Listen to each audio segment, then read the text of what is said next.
Hey everyone, I'm Nicole and this is Stephanie and we are the Note Ninjas. We are a PT and OT duo helping other PTs, OTs, and speech therapists with treatment planning and documentation. We are also the founders of the Note Ninja membership and the pediatric series.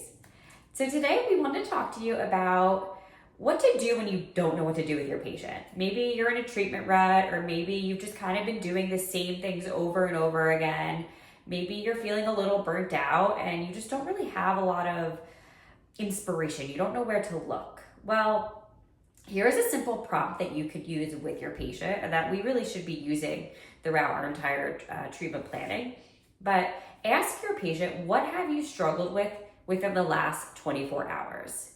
So doing this is going to help you and your patient find some motivation, because I'm sure there is something that they struggled with in the past 24 hours that maybe they came to therapy, maybe not wanting to do something. But when you're prefacing like, okay, there is something that you are struggling with and now we need to work on it, it's going to automatically give them a little bit more motivation to actually participate in therapy and increase engagement.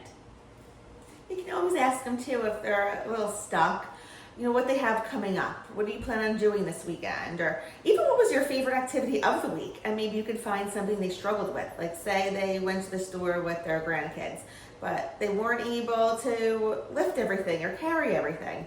And they might not have thought about it at first, but it can make the activity even better or make them independent, that they don't need maybe somebody else coming with them. Sometimes you're just looking at those small things that they might not realize, that you're just getting them to talk and just say, well, how can this improve?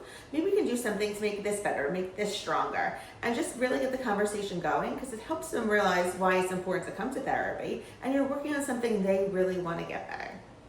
It really increases their awareness of why they need to complete therapy.